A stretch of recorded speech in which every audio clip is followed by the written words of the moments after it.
This is americasdemocrats.org, the weekly netcast for stand-up Democrats. I'm your host, Jim Cuddy.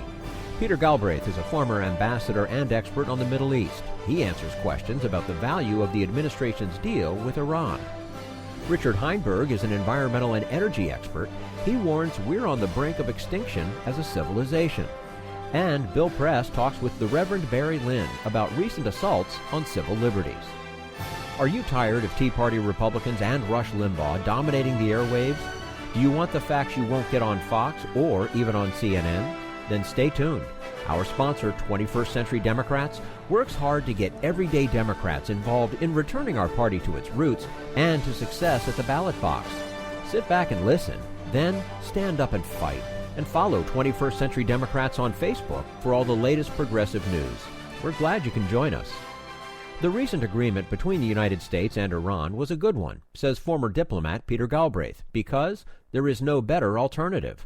And we say hello to Peter Galbraith, former ambassador to Croatia, senior diplomatic fellow at the Center for Arms Control and Nonproliferation, where his work focuses on Iraq, the Greater Middle East, conflict resolution, and post-conflict reconstruction, specifically in the Balkans, Indonesia, Iraq, India, Pakistan, and Southeast Asia.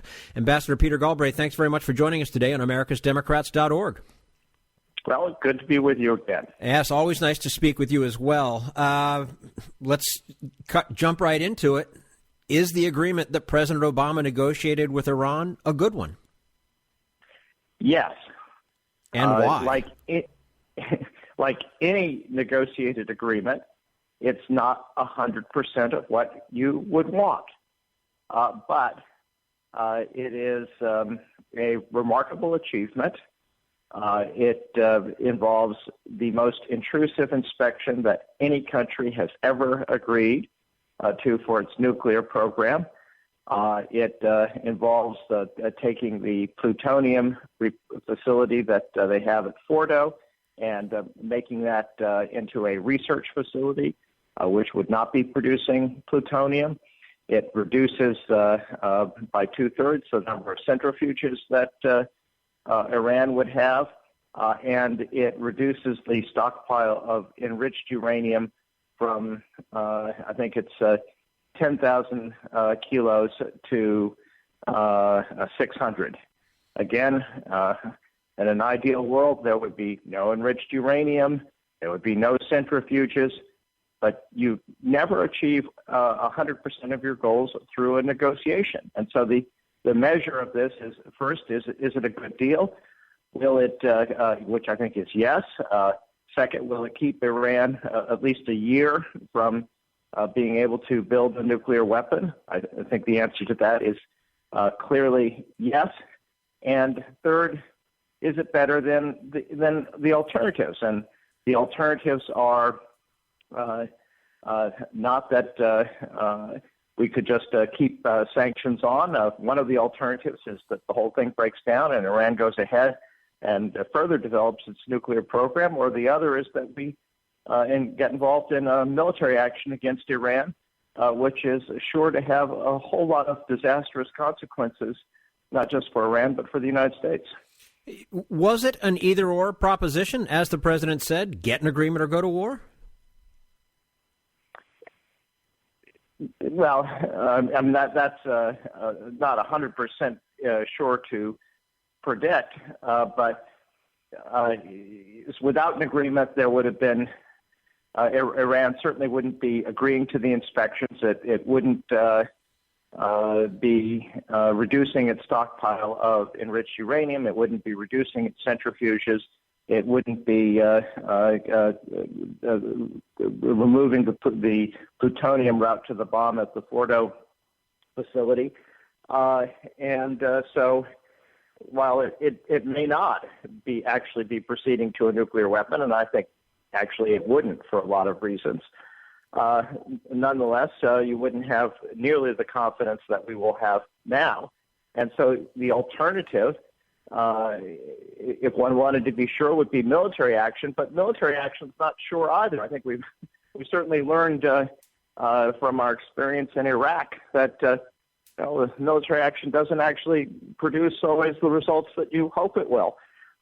And the problem with the nuclear programs is that we're talking about technology that is now 70 years old,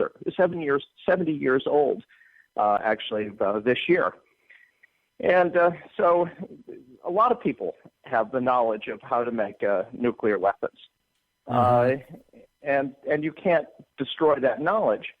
You can bomb the facilities, but these facilities are relatively easy to rebuild. So if you really wanted to use military force to stop Iran's nuclear program, it's not a one-off bombing. You would have to be continuously bombing. And the reason that might work is that scientists, engineers, other workers are not going to be going to a facility that is continuously being bombed. But that would be extremely costly. It would do enormous damage to our relations in that part of the world, to our standing in the world, and I think it's unsustainable. The talks involve the UN Security Council permanent members plus Germany and the Iranians. What is Germany's interest in a deal, and should Israel have been more directly involved? Well, obviously the permanent members of the Security Council are those under the UN Charter that are most responsible for international peace and security. Germany was included because it is the issue in this case involves exchange of lifting economic sanctions for a deal on the nuclear program. Germany is the largest economy in Europe, and so that was the reason to include them. If you then were to expand the negotiations to the regional parties, it wouldn't just be Israel. It would be Saudi Arabia, perhaps the United Arab Emirates, Qatar, and Turkey, and frankly, there would never have been a deal. Too many cooks in the kitchen kind of a thing. We're speaking with Peter. Too many different interests. Yeah. I mean, after all, the Saudi interest is not just about Iranian nuclear weapons. It's part of the larger conflict between as to who are the heirs to the Prophet. This really goes also to the Sunni-Shiite split. We're speaking with Peter Galbraith, Senior Diplomatic Fellow at the Center for Arms Control and Non-Proliferation, and, of course, former ambassador to Croatia. What are your thoughts of Benjamin Netanyahu's interference or influence, if you will, with Congress? And should Congress even have a role in approving or disapproving of the agreement? In an ideal world, and I worked for 14 years for the staff of the Senate Foreign Relations Committee, yes, I think the Congress would have a role. But unfortunately, the Congress, and here I have to say, the Republican majority has increasingly come to see that their number one enemy in the world is the President of the United States, rather than any external adversary. And so, I think it would be very difficult to have a debate about the merits of this deal and a serious vote on it. And clearly, President Obama and past presidents have made agreements which are binding treaties by executive agreement. It is true that a subsequent president could make changes in it, but the reality is that president's going to see the world as it is, and will quickly discover what President Obama already knows, which is that there is no better alternative. Mm-hmm. Do you think that Democrats are making too much of Israel's role in U.S. domestic policies, or has it always been the case that foreign leaders try to influence the politics of other countries? No, this whole thing was quite extraordinary.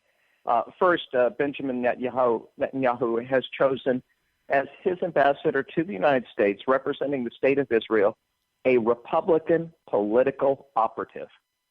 And that's really an almost unprecedented choice. I can't think of a of an important country sending in an ambassador with that kind of background. And what did this Republican political operative do? But make a secret deal with the Speaker of the House to have Netanyahu come and try to embarrass the President of the United States, not even informing the President of the United States about the visit of the Prime Minister of Israel, to make a case against maybe the number one foreign policy priority of the President of the United States. That really is not the way in which an ambassador should operate. Frankly, it's not in the way in which a foreign leader should operate. The Democratic Party has traditionally been the strongest supporter of Israel over the decades. Most American Jews are Democrats. And this was really an example of a right-wing Israeli leader and a right-wing Republican ambassador and some right-wing Republicans who dominate the Congress seeking to embarrass the President of the United States. Okay. Peter Galbraith, former ambassador to Croatia, senior diplomatic fellow at the Center for Arms Control and Non-Proliferation, joining us today on americasdemocrats.org. Mr. Ambassador, thank you so much for your time. We do look forward to having you back again soon. Well, enjoyed talking to you as always. Thank you very much. And this is americasdemocrats.org, the weekly netcast for stand-up Democrats.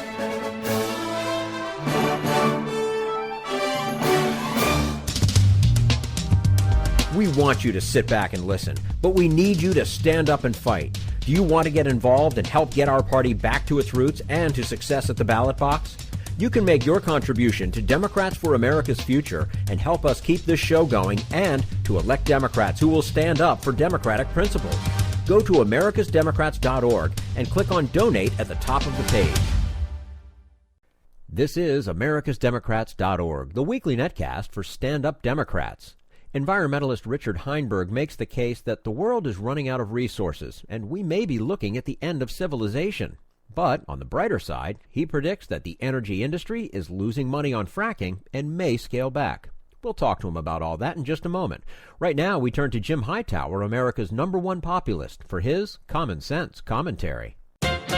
It doesn't take highly advanced knowledge and skills to work at one of these quick-fix automobile maintenance chains that specialize in routine jobs like muffler replacement or oil changes. But handling maintenance at a huge petrochemical complex is a whole other story. An oil refinery is not a Jiffy Lube. But the big shots of big oil have been treating maintenance at their explosive refineries as a task to be done on the cheap. BP, ExxonMobil, Motiva, Tesoro, and other global oil profiteers have been cutting back on the experienced, technically skilled people responsible for keeping the miles of pipes, high-pressure equipment, bulky gauges, and flammable liquids functioning properly and, most important, harmlessly. The top bosses, safely ensconced in faraway corporate headquarters, have decreed that maintenance and safety be contracted out to low-cost firms using temporary, inexperienced, inadequately trained workers. The impact of trying to save money on safety has been, well, explosive. Two occupational safety experts, Celeste Monfortin and Barbara Bacchi, report that once every 8 days a serious fire, explosion, or toxic release takes place at a U.S. refinery. Death happens when bosses play with fire. And that's why the United Steelworkers Union has been on strike at refineries across the country. None of us wants to be the next person to lose his life for no good reason, says a refinery worker on the picket line in Anacortes, Washington. Of course, Big Oil's bosses dismissed the danger. Motiva's CEO, Don Ranasco, glibly said that the strike is not about safety, but about increasing the number of union jobs. This is Jim Hightower saying, well, yeah, union maintenance workers know how to do the job right. I'll bet if we moved Don's office inside the refinery, safety would suddenly become priority number one. Need an antidote to the progressive blues? Want some good news about how grassroots folks are rebelling against the corporate powers and winning? Well, here's an easy-to-swallow pill for you, the Hightower Lowdown. Hightower's monthly newsletter will give you the lowdown, even as it lifts you up. It's 4 pages a month, jam-packed with facts you can use, actions you can take, and Jim's own Texas humor, all for only $15 a year. To become a lowdowner, go to hightowerlowdown.org.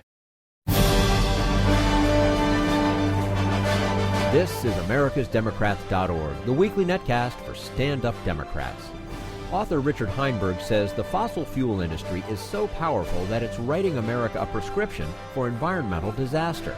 And we say hello to Richard Heinberg, Senior Fellow of the Post-Carbon Institute, widely regarded as one of the world's most effective communicators of the urgent need to transition away from fossil fuels.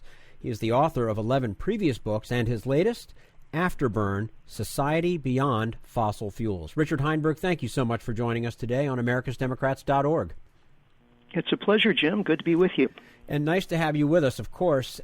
So, how close are we to running out of non-renewable energy sources, such as coal, oil, and natural gas? Well, we're not at all close to running out in the absolute sense. There are vast amounts of these hydrocarbon resources still present in Earth's crust. However, that said, we've been extracting coal, oil, and natural gas using the low-hanging fruit principle. In other words, we went for the cheapest, easiest to get, and highest quality fuels first. And we've been at this, for a century and a half, 2 centuries now in the case of coal. And so as time goes on, it requires more money, more energy to get the same amount of fuel out of the ground. And the environmental risks are higher because we're going after lower quality resources. So, in a sense, there's plenty left now, but we're down to the dirtiest and most expensive reserves. Yeah, and we're seeing this happen in real times. Here in North America, for example, a greater and greater proportion of the oil that we're using is coming either from the tar sands in Alberta, which is probably the lowest grade petroleum resource on the planet, or from tight oil reservoirs in North Dakota and Texas that's oil that's produced by hydrofracturing or fracking and horizontal drilling. A larger and larger proportion of our natural gas is coming from shale gas, which again is produced by hydrofracturing.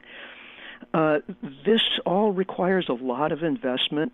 The industry likes to say, well, we've developed new technology to get these fuels out of the ground. Well, yeah, but technology doesn't come free. It has costs. It costs energy to do the extra jobs of hydrofracturing and mining tar sands.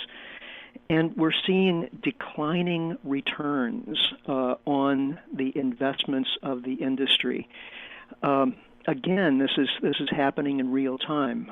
Between 1998 and 2005, the global oil industry invested $1.5 trillion.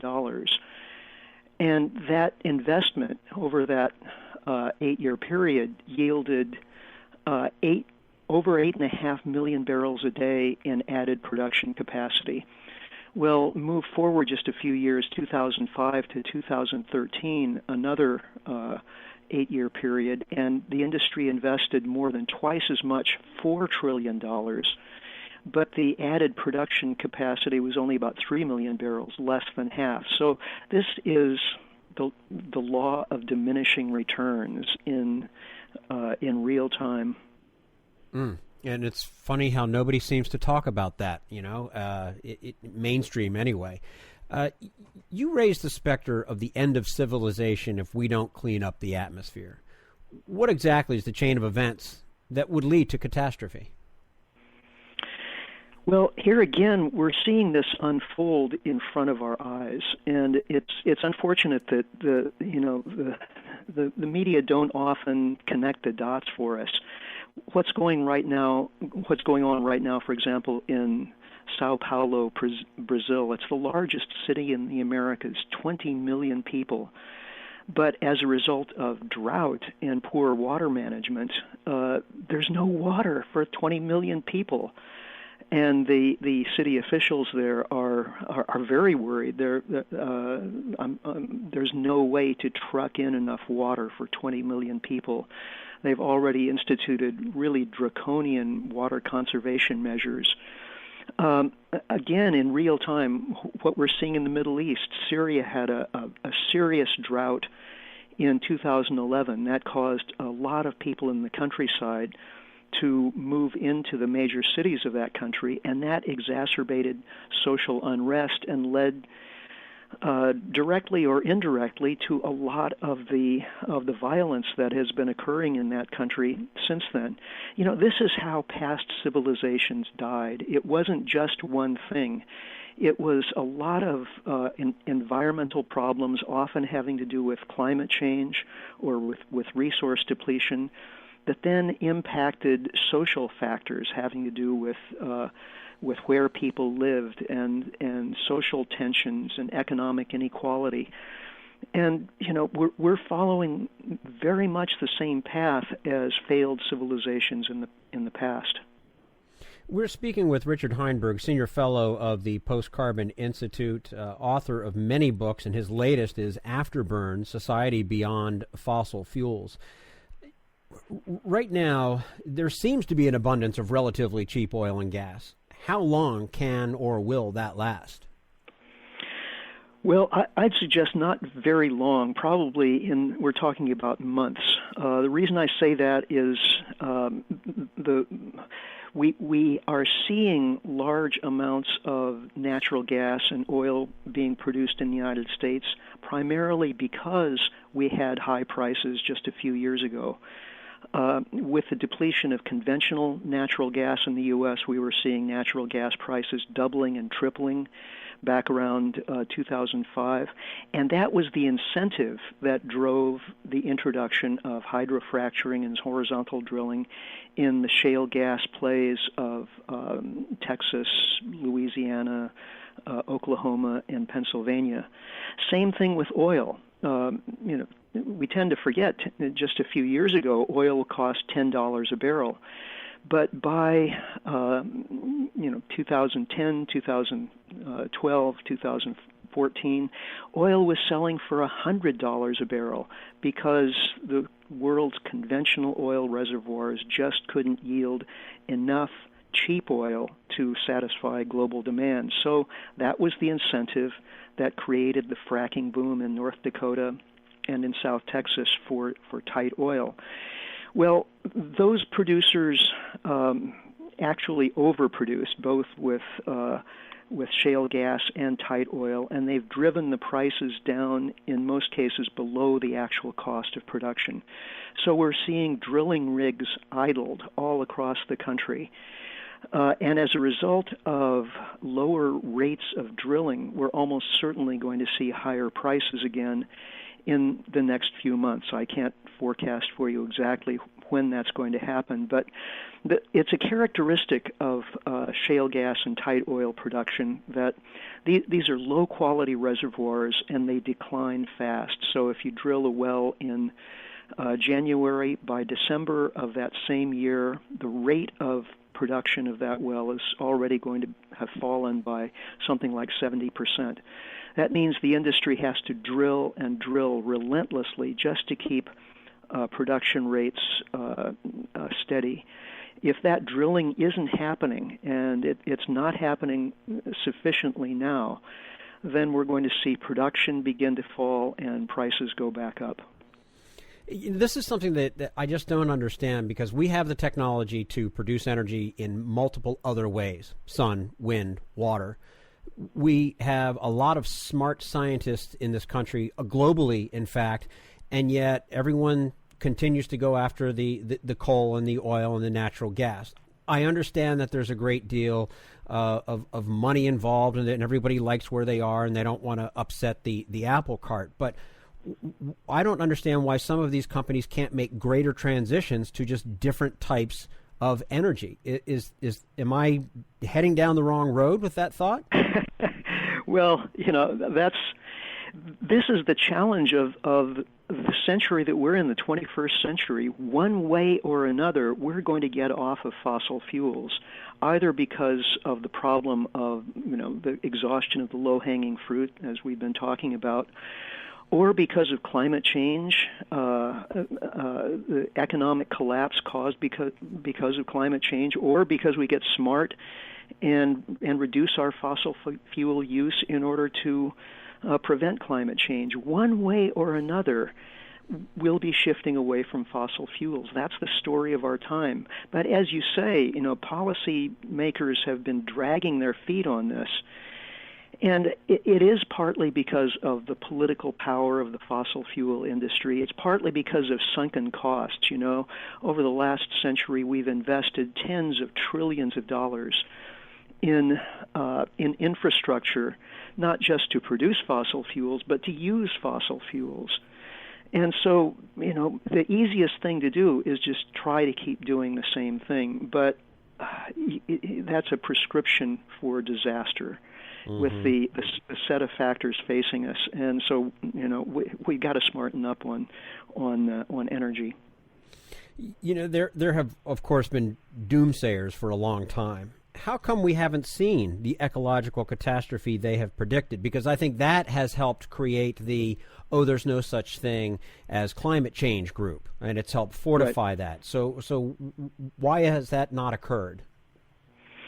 Well, there are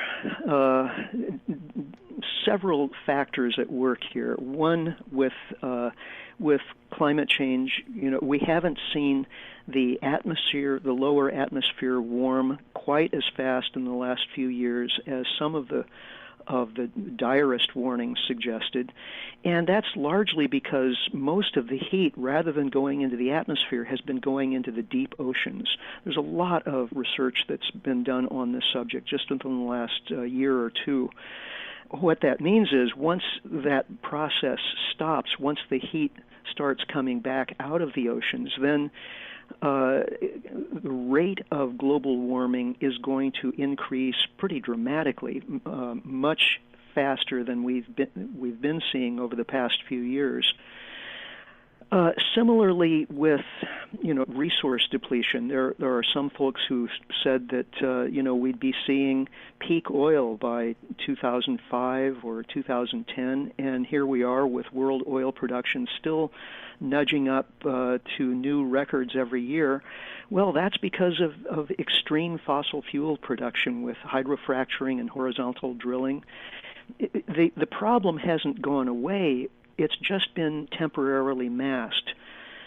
So the real question we should be asking ourselves is, what do we do with this borrowed time? If in fact there has been a kind of global warming pause, does that mean we should, therefore relax and not do anything?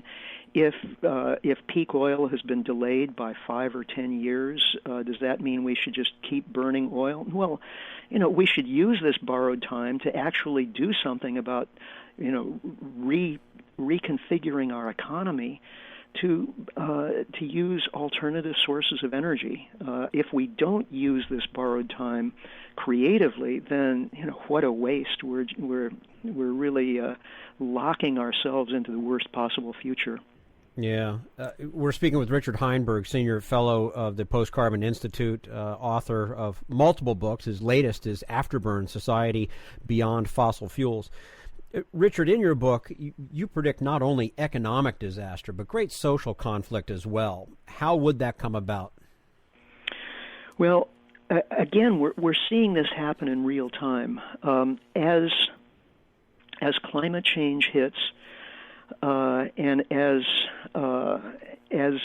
our economy becomes more globalized, we're seeing increasing economic inequality. That's creating more social unrest, and with climate change resulting in greater weather disasters, floods, droughts, and so on, we're seeing more and more environmental refugees. These are prescriptions for social conflict, economic inequality, and environmental disruption. And all of the signs suggest that these two trends are only beginning, and over the course of this century, they will worsen very substantially. So obviously the thing to do is to reduce economic inequality. We certainly know how to do that with economic redistribution of various kinds, and to minimize environmental refugees by minimizing climate change itself, stop burning fossil fuels, and then make plans to deal with the kinds of problems that are almost certainly already in the pipeline. How are we going to deal with the problem of increasing numbers of environmental refugees? We need to start thinking about that now and making provisions for later this century. Okay. Richard Heinberg, Senior Fellow of the Post-Carbon Institute. Author and his latest book is Afterburn: Society Beyond Fossil Fuels. Richard, thank you so much for joining us today on americasdemocrats.org. We look forward to having you back again soon. Well, thanks, Jim. It's been a pleasure talking with you. And thank you. And this is americasdemocrats.org, the weekly netcast for Stand Up Democrats.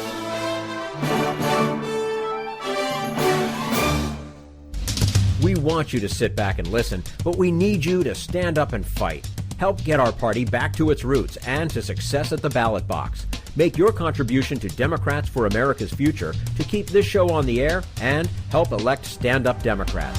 Go to americasdemocrats.org and click on Donate at the top of the page.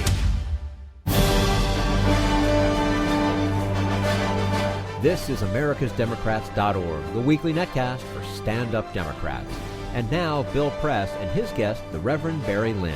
One of the most valuable and important organizations you can belong to is Americans United for Church and Separation of Church and State. Whoa. Because it is so important and such a fundamental pillar of our democracy. The Reverend Barry Lynn is the head of Americans United. Join us in studio this morning. Barry, it's great to see you. It's very nice to be here. And I thought of you Sunday evening when I turned on, went online, as I do, going to the White House every day, to check the president's schedule, and I see that he is, it was Monday evening, he's hosting Tuesday morning at the White House an Easter prayer breakfast. I screamed out loud and said, "Where's Barry Lynn to stop this?" Yeah, well, it's tough because he shouldn't. But not only that, Barry, it was an Easter prayer breakfast for Christian ministers only. Yes, sadly it was. And some of the people that were there loved to be there. You know, everybody loves to get invited to the White House. Of course. But I started in the Clinton administration. I went with President Clinton before he was inaugurated to a church service, not at the White House, at a private place. Very nice. However, you do not, and I never would go to these prayer breakfasts that even President Clinton would hold. There's no reason to do this. It's not like President Obama couldn't have found a place to pray on Easter itself. He went to church on Easter Sunday. He went to church, but apparently that's not enough because this was a wide range of Christian ministers, that is, very liberal ones, some not very liberal ones. He seems to consistently want to guarantee or prove to somebody, I don't know to whom, that he's a real Christian, and that's a real problem. I said something to one of the other reporters at the White House, and they said no. But this on Tuesday, I was there at the White House, and I said, "What about this prayer break?" And the reporter had been on pool duty, so she was there, and she said, "Oh no, it was ecumenical, different kinds of Christian ministers." I said, "No. Ecumenical means you have people of different faiths." Exactly. Right? So first of all, even having an ecumenical prayer breakfast at the White House, I'm against. I'm against it too. I'm glad on solid ground there. So, and the annual prayer breakfast that they have, which I've always been invited to, I've never gone to because I oppose that too as a public display of religion, which I find offensive. But at least it's at a hotel. It is at a hotel. That one, however, is sponsored by this notorious group called the Family, which, of course, is responsible for all kinds of bad interventions in U.S. and foreign policy. The notorious Uganda law that would have, as originally drafted, have allowed Uganda to kill gay people. So that's a really offensive thing. The only come to that. I'm sure my invitation got lost in the mail, but had I gotten it... Well, I mean, I had no. But Bishop Gene Robinson and I and a refugee from Uganda wearing a mask, a paper mask, had a press conference a few years ago urging the president and at that time Secretary of State Clinton not to go to it, or at least if they went to it, to criticize this law in Uganda. And to her credit, Secretary Clinton did make a modest but important statement about what they were doing. So that was good. Well, again, it's what happened at the White House, Susie, I think, again, a flagrant violation, a clear violation of the separation of church and state. And when you see that example given, it seems to me, that just leads to, particularly for Christian ministers, leads to this mythology that we are a Christian nation, and leads to things like the Religious Freedom Restoration Act that I know you've been writing about and exercise about at Americans United in Indiana and I don't know how many other states. Yeah, it's on about 30 states. This started out as a thing that everybody could agree about. The Religious Freedom Restoration Act, passed in 1993, signed by Bill Clinton, supported by Ted Kennedy. This was, and by us. I mean, we supported it. We thought this was a law that would only be used when the heavy hand of government came down on some core religious principle of yours, and you could somehow not hurt anybody by continuing to do it. So we thought, in fact, Native Americans. Native Americans have an eagle feather that they're not supposed to have. Yeah. But so they use peyote, use huasca tea, or in the most recent Supreme Court case, a Muslim prisoner who had a half-inch beard was told by prison officials that he couldn't have it, even though it was central to his religion, because he could hide a weapon in it. Now, when you think about a half-inch beard, none of us have beards, but I can tell you, you have a half-inch beard, you cannot hide. You're not going to hide Uzi in it. No, right. No Uzi, no anti-tank weapons, not even a knife. And that the Supreme Court agreed that was what the Religious Freedom Restoration Act, sister act, was designed to do. That's not what we're talking about. No. Now we're talking about a private party who says, I refuse to serve you, or I refuse to cater your wedding because my religion says I can't be a participant in it. A participant in a wedding is not if you're a caterer. I've done more than a few weddings, including 2 last summer. The caterers are not participants. They simply bring the food. So the most notorious one was a pizza shop that has raised close to $1 million now. Right. Yeah. Crowdsourcing. And they said they would serve a gay person who came in to buy one slice of pizza, but they would not cater a wedding with 500 slices of pizza. Now, theologically, because we've been down that track, legally, what's the distinction between one slice and 500 slices? You're either in the business, as a public accommodations laws say, of serving pizza, or you're not. If they don't want to serve a lot of people a lot of pizza, that shouldn't trump the right of someone to use a public accommodations law to say, look, I demand that this happen. Mm-hmm. You say you're going to serve pizza at weddings. I don't know, by the way, anybody who has a pizza at a wedding. I've never been at a pizza. No. I'd love to go to that wedding. Just gay couples. Yeah. I have a lot of gay... That was the insult. I know. That was the insult. I have so many gay people on my staff, and, of course, when this came over the wire last week, we happened to be having a meeting about it, and one person said, if I ordered pizza at my wedding, I would lose my gay card. Yeah, automatic. It's bingo. It's revoked. So, but things get worse because now the Religious Freedom Restoration Act. George Bush, remember George Bush? His Office of Legal Counsel, the end of his second administration, decides it's going to use the faith-based initiative, doling out money to groups that do discriminate on the basis of religion in hiring.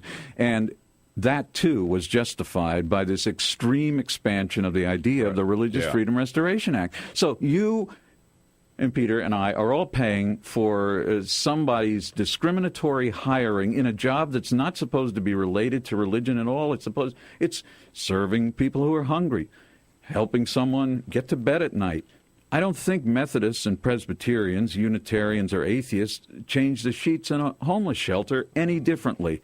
Yet this remains on the books, sadly, in the Obama administration. It should be repealed. 30 states. Who is behind? These just didn't pop up. No. California poppies. Some point.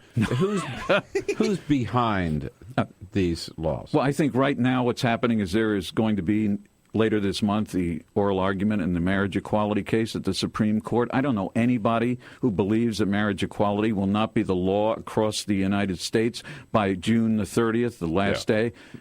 If you're going to have marriage equality, which the right-wingers talk about in apocalyptic terms, they say the Antichrist could come if this, in fact, is the law. How do we hurt these people? How do we hurt these gay people? And this Religious Freedom Restoration Act reinterpretation is exactly how they want to do that. That's a sad, pathetic thing to do, but that's what this is all about. That's really the motivation. I think there's no question about it. It's all because of the fear of what happens when gay people can actually get married anywhere in the United States via determination of the Supreme Court. Mm-hmm. That's what it's mainly about. A last desperate act against marriage equality. Yep. Yeah.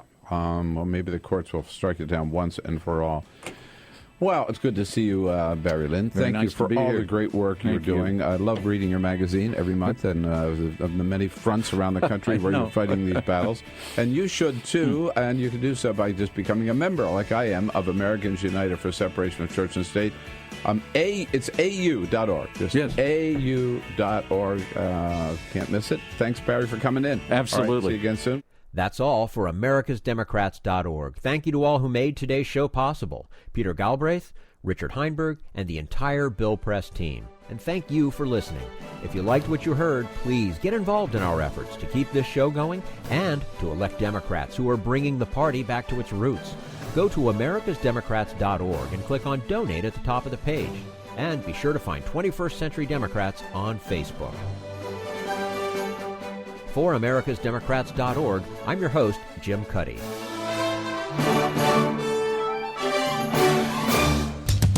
We want you to sit back and listen, but we need you to stand up and fight. Join us, support the show, and help elect Democrats who will stand up for democratic principles with your contribution today. Go to americasdemocrats.org and click on Donate.